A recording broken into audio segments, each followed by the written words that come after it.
आज कितना आदिवासी समाज का लोग BDO, CO, collector, IAS, IPS, जज, पत्रकार है? कोई नहीं है। तो हमारी सुनता भी नहीं है। बच्चियों को साइकिल का पैसा मिला कि नहीं? डीबीटी में साइकिल का पैसा आया? तुम लोग प्राइवेट स्कूल में है क्या? व्यवस्था है, ये व्यवस्था बहुत खतरनाक है। इसको चलाने वाला का ढंग का नहीं मिला तो ये व्यवस्था आदिवासी, दलित, पिछड़े को खा के खत्म कर देगा। आदमी आलू प्याज के लिए लाइन लगाना पड़ता है खरीदने के लिए, इतना महंगा करा देता है। नमक 100 रुपया बिचवा देता है। व्यापारियों की जमात का यही समस्या है। वो देने वाले लोग नहीं है, ये लेने वाले लोग हैं। भारत सरकार ने वन अधिकार कानून को भी बदल दिया है। अब ग्रामीण की कोई पूछ नहीं होने वाली। आने वाला समय में एक लड़ाई और लड़नी पड़ेगी। 1700 एकड़ जमीन का पट्टा यहां के ग्रामीणों को दिया जाएगा। अरे पैमाने मजबूत थे इस राज को आगे बढ़ाने का, लेकिन धीरे धीरे उन सत्ताधारियों ने इस राज को खोखला करना चालू कर दिया। और आज का बजट सरकार घाटे में बजट लेके आती है। राज अलग हुए हमारे 23 साल हो गए और ये वीरों का राज है। यहां भगवान बिरसा मुंडा, सिद्धू कानू, चांद भैरव, तेलंगाना खड़िया, नीलांबर पीतांबर, वीर बुद्धू भगत जैसे वीर शहीद जन्म हुए। ये वीरों की धरती है।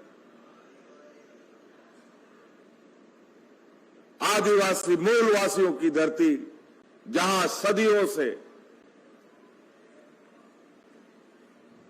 हम लोग अपने हक अधिकार की लड़ाई लड़ते लड़ते हमारे कई बुजुर्गों ने, कई पूर्वजों ने अपनी जान की आहुति दे दी। अंतोगत्वा दिसोम गुरु शिबू सोरेन जी के नेतृत्व में अलग राज की लड़ाई शुरू हो गई। जब आदरणीय दिसोम गुरु जी ने इस अलग राज की लड़ाई को शुरू किया, तब उनका उम्र उस समय 13, 14 साल, 15 साल का था। और आज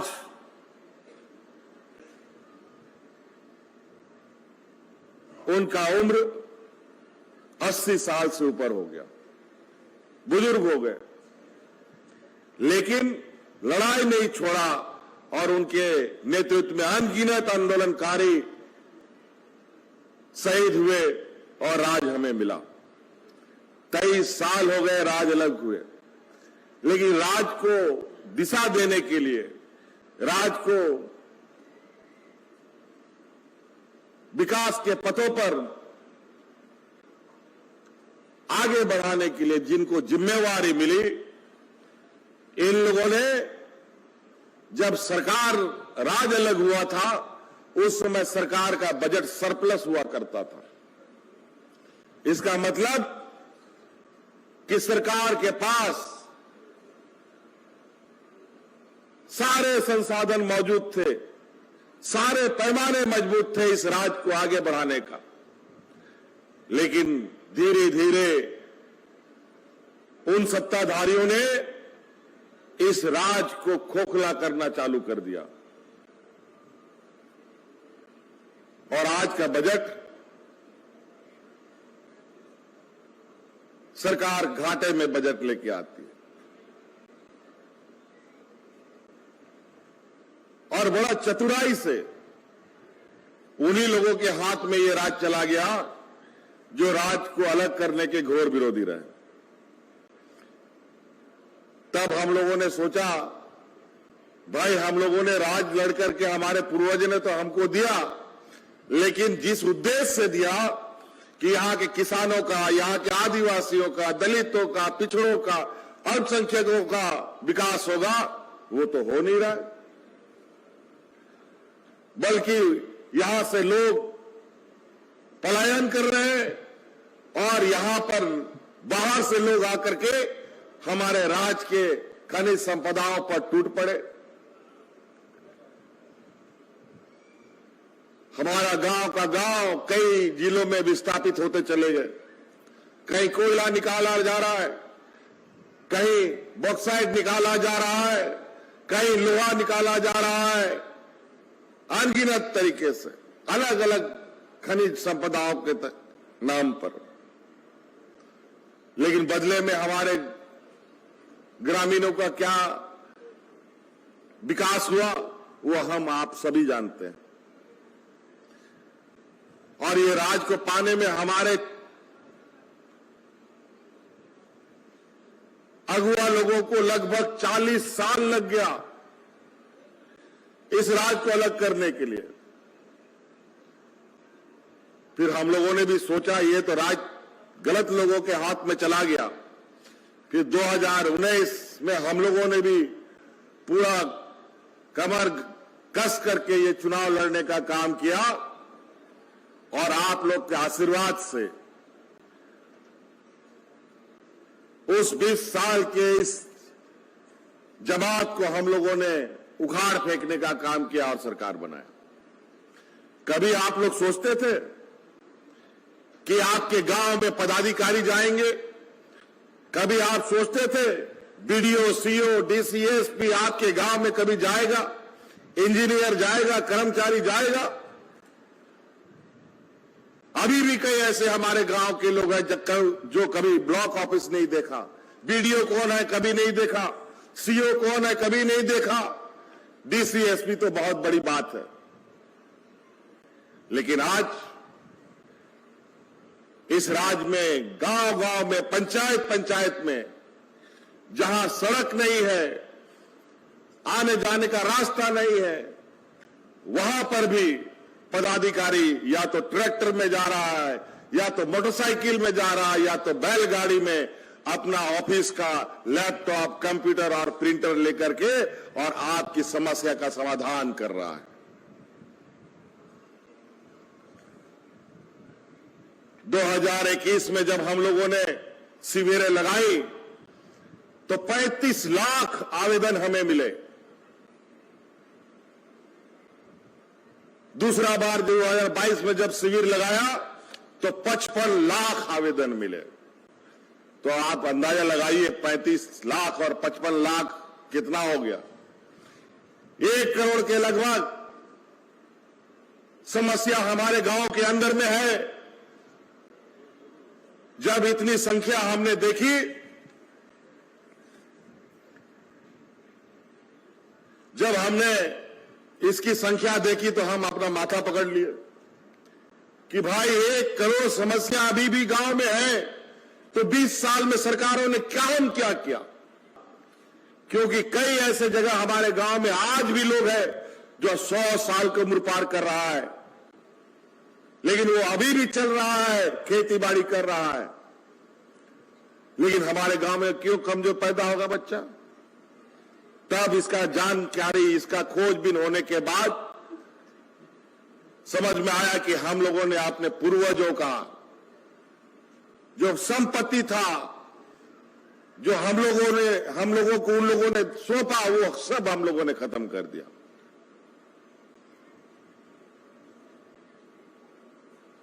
गांव के जानवर खत्म हो गए, गांव का बकरी, मुर्गी, सूअर सब खत्म हो गया।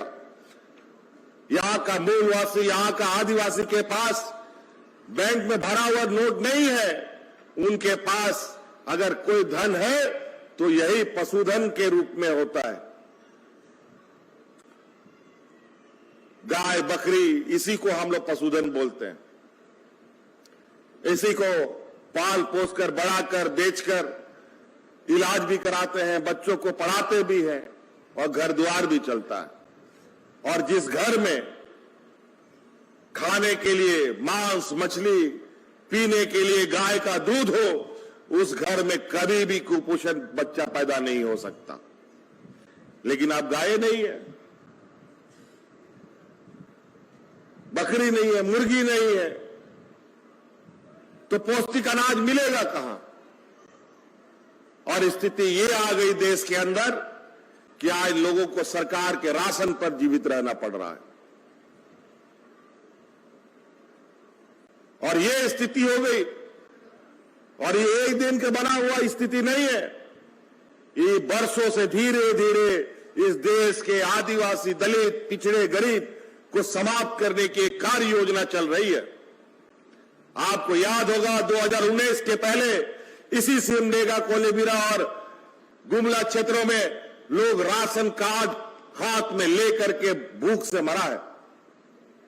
हम उनके गांव गए, उनके घर गए, लेकिन आज आपकी सरकार कोरोना जैसा महामारी जिसके बारे में दुनिया नहीं जानता था, तो हम क्या जानेंगे। हमारे यहां तो स्वास्थ्य व्यवस्था भी नहीं, डॉक्टर की भी स्थिति ठीक नहीं, उसके बावजूद हम इस राज्य में कोरोना से, भूख से किसी भी व्यक्ति को मरने नहीं दिया। हम सलाम करते हैं यहां के महिला दीदियों को, जिन्होंने कोरोना के समय में अपनी जान की परवाह ना करते हुए सरकार को मदद किया और गांव-गांव में खाना बना करके किसानों को मुफ्त खाना खिलाने का, मजदूरों को मुफ्त खाना खिलाने का काम किया। सावित्रीबाई फुले योजना आपको मालूम होगा, हमारी बच्चियों के लिए हम लोग चला रहे हैं। 8वां, 9वां, 10वां, 11वां, 12वां, इंटर तक, 12वीं क्लास तक इस बच्चों को जोड़ रहे हैं। हमारे गांव में गरीबी इतना है कि हमारे गांव की बच्चियां 8वां, 9वां क्लास पढ़ती नहीं है कि उसके लिए दूल्हा खोजने लगता है। अब आप छोड़ दीजिए इस काम को। बच्चियां पढ़ेंगी, लिखेंगी तो आने वाला पीढ़ी मजबूती के साथ अपनी लड़ाई लड़ेगा। इसलिए आप बच्चियों को पढ़ाने के लिए सावित्रीबाई फुले की योजना हम लोगों ने शुरू की, और जब 12वां क्लास पढ़ेगा, पूरा कर लेगी और आगे इंजीनियर, डॉक्टर, वकील, पत्रकार बनने के लिए अगर उसको पढ़ाई करना है और उसके लिए जो भी खर्चा होगा अब सरकार देगी। आपके लिए कानून हमने बना दिया।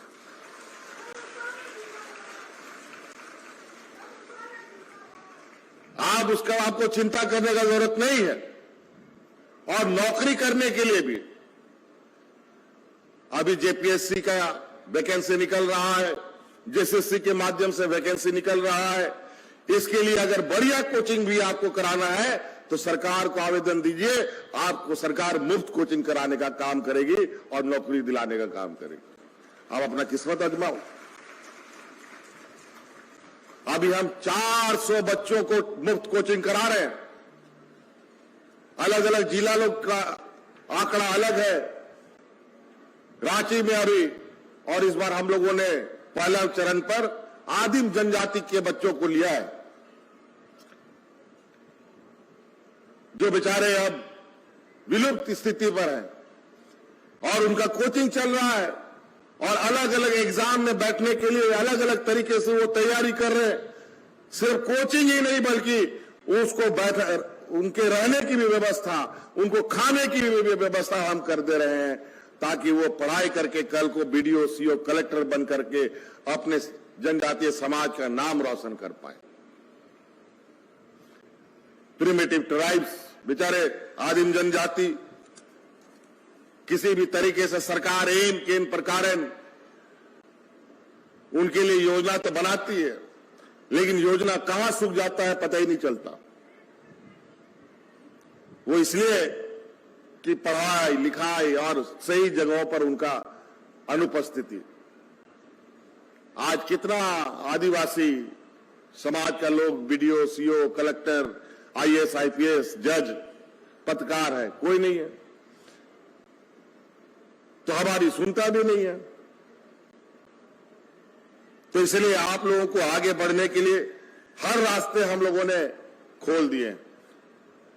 पढ़ने लिखने वाले के लिए भी दुनिया भर की वैकेंसीज निकल रहे हैं। अभी सरकारी हो, गैर सरकारी हो, गैर सरकारी में तो 50,000 से अधिक बच्चों को हम लोगों ने नियुक्ति पत्र दिया, और उसमें तो ऐसा कंपनी आया जिसमें कई बच्चे तो विदेश में चले गए नौकरी करने के लिए। तो विदेश में गया होगा तो मुफ्त में थोड़ी काम करने जाएगा। सब बच्चों का आंकड़ा हमारे पास है। कोई उसके साथ दुराचार होता है तो तुरंत सरकार के पास खबर आती है। अलग अलग प्रमंडल में कहीं पर 15,000, कहीं 11,000, कहीं 16,000, कहीं 5,000, एक मुश्त ऐसे पंडालों में हम लोगों ने नियुक्ति पत्र दिए।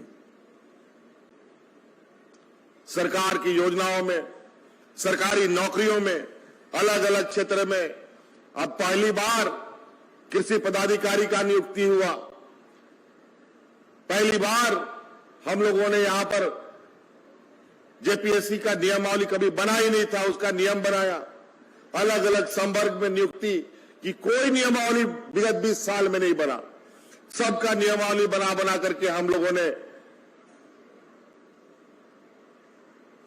नियुक्ति निकालना प्रारंभ कर दिया। आपका इसी कोलेबिरा सिमडेगा में भी अनेकों योजनाएं चल रही हैं। बिरसा हरित ग्राम की जो योजना है 2000 से अधिक आपको स्वीकृत यहां सिमडेगा जिला में हो गया। कोलेबिरा में भी उसी तरीके से अलग। और बड़ी खुशी की बात है, योजना तो बहुत सारे हैं बच्चों का। यहां हमारे इस क्षेत्र में बच्चियां हॉकी की बहुत प्रेमी है और हॉकी को लेकर आपने देखा है कई स्टेडियम यहां गुमला में, सिमडेगा में, खूंटी में एस्ट्रोटर्फ के स्टेडियम बन रहे हैं। कहीं बन के तैयार हो गया, कहीं बन रहा है। देश में पहली बार एशियन महिला हॉकी चैंपियनशिप का आयोजन हम लोगों ने झारखंड में किया। 10 दिन तक पूरा झारखंड झूमता रहा और हमारे जो 2-3 खिलाड़ी हैं, खासतौर पर ये सिमडेगा के ही सलीमा और निक्की प्रधान और क्या क्या नाम है 2 दिन भूल गया, संगीता, ये सभी ने ऐसा खेल खेला। 10 दिन ये बच्चे खेले और 10 दिन इन लोगों ने जीत दर्ज की और देश का परचम लहराया पूरे दुनिया में। अभी हम लोगों का एक और स्लोगन है, जल जंगल जमीन हमारा है। लेकिन कहीं ना कहीं इसमें भी कोई ना कोई ठग ले रहा है। ये जो व्यवस्था है, ये व्यवस्था बहुत खतरनाक है। इसको चलाने वाला अगर ढंग का नहीं मिला तो ये व्यवस्था आदिवासी, दलित, पिछड़े को खा के खत्म कर देगा। और यही हाल होता अगर अभी ये सरकार और चलती। हाथ में राशन कार्ड लेकर तो मरना शुरू हो ही चुका था, आपको जल जंगल जमीन से भी उजाड़ देता। क्योंकि अभी भारत सरकार ने वन अधिकार कानून को भी बदल दिया है। अब ग्रामीण की कोई पूछ नहीं होने वाली। आने वाला समय में एक लड़ाई और लड़नी पड़ेगी। अभी उसके लिए आप लोग तैयार रहें। अभी हम लोग उस विषय को बहुत ध्यानपूर्वक नजर रखे हुए हैं। अभी जैसे ही उसमें कोई ठोस परिणाम बाहर आएगा तब हम लोग तुरंत हमको इस विषय पर आवाज उठानी पड़ेगी। नहीं तो यहां का आदिवासी, यहां का मूलवासी नहीं बच पाएगा। इसीलिए बहुत जल्द हम लोगों ने एक लक्ष्य के तहत, एक मिशन मोड के तहत आबुआ बीर आबुआ दिसोम की योजना हम लोगों ने चलाया है, जहां हम लोग व्यक्तिगत वन पट्टा और सामुदायिक वन पट्टा देकर के इस राज्य को आच्छादित करने की तैयारी कर रहे हैं। और कोलेबिरा प्रखंड के लोग को हम बताना चाहेंगे कि जो हम लोगों का शिविर चल रहा है अगला महीना 23-26 तारीख, कब तक है शिविर? 26 दिसंबर तक ये मेला चलेगा। अलग अलग पंचायतों में शिविरें लगेंगी, सभी पंचायत में पहुंचेगा ये शिविर। तो 26 दिसंबर तक ये कार्यक्रम चलेगा और 26 दिसंबर से पहले कोलेबिरा प्रखंड में लगभग 1700 एकड़ जमीन का पट्टा यहां के ग्रामीणों को दिया जाएगा। सावित्रीबाई फुले योजना कितने को मिला? हाथ खड़ा करो तो। वाह, बहुत बढ़िया। सावित्रीबाई फुले का लगभग मिला है। और आपको एक और खुशखबरी बता दें, हम लोग को भी कभी कभी हम लोगों से भी गलती होता है। हम भी हाड़ मास का ही आदमी है ना भाई, मशीन नहीं ना है। हमने बच्चियों को आगे बढ़ाने का निर्णय लिया तो हमारे कुछ कानून बनाने वाले लोग जनसंख्या के आधार पर चीजों को निर्णय ले लिया कि घर पे 2 बच्चियों को ही हम इसका लाभ देंगे, और पता चला घर में 3 बच्ची है, किसी के घर में 4 बच्ची है। ये घटना एक मेरे साथ घट गया कि एक जगह मुझे जानकारी मिला, कुछ बच्चियों के साथ हमको मिलने का मौका मिला। सभी बच्चियों ने हाथ उठाया, एक बच्ची ने हाथ नहीं उठाया। हमको लगा कि भाई क्या हुआ, तुमको क्यों नहीं मिला। उसी समय हमको पता चला कि तीसरे बच्ची को नहीं मिलता है। हमको बहुत तकलीफ हुआ। उसी समय हमने निर्णय लिया, आप 2 बच्चियों का बाध्यता समाप्त, आप जितने भी घर में हमारी बच्ची होगी सभी को सावित्रीबाई फुले योजना दो। आदमी आलू प्याज के लिए लाइन लगाना पड़ता है खरीदने के लिए, इतना महंगा करा देता है। नमक 100 रुपया बिचवा देता है। व्यापारियों की जमात का यही समस्या है।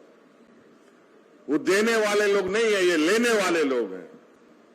आज इसीलिए कर्मचारी को भी हम लोगों ने पुरानी पेंशन स्कीम दिया है, और आज वो भी गौरव के साथ, मान सम्मान के साथ इस काम में लगे हैं। इन पदाधिकारियों ने भी बहुत मेहनत किया है आपकी समस्या को हम तक पहुंचाने में। मैं इनको भी बहुत बहुत धन्यवाद देता हूं। बच्चियों को साइकिल का पैसा मिला कि नहीं? डीबीटी में साइकिल का पैसा आया? तुम लोग प्राइवेट स्कूल में है क्या? अभी बड़े पैमाने पर जिलों में पैसे डीबीटी के माध्यम से जा रहे हैं, तो कहीं कहीं शिविर जैसे जैसे लग रहा है वैसे डीबीटी से पैसे जा रहे हैं, तो इसलिए वो भी आपको मिलेगा। मुख्यमंत्री ग्राम गाड़ी योजना हम लोगों ने एक और प्रारंभ किया है, जो गांव और शहर के बीच का जो आवाजाही था, बसें नहीं चलने की वजह से, टेम्पू नहीं चलने की वजह से, और भी संसाधन नहीं होने की वजह से बहुत सारे लोग आज तक शहर नहीं देखा है। इसीलिए अब सरकार, ट्रांसपोर्ट विभाग मुख्यमंत्री ग्राम गाड़ी योजना प्रारंभ करने जा रही है, जिसके माध्यम से उन बसों में बुजुर्गों को, महिलाओं को और छात्र छात्राओं को मुफ्त सफर करने का मौका मिलेगा, और वो दिन भर गांव के क्षेत्रों में घूमते घूमते बाजार तक आएगा। TheFollowUp.in. Like, share, and subscribe.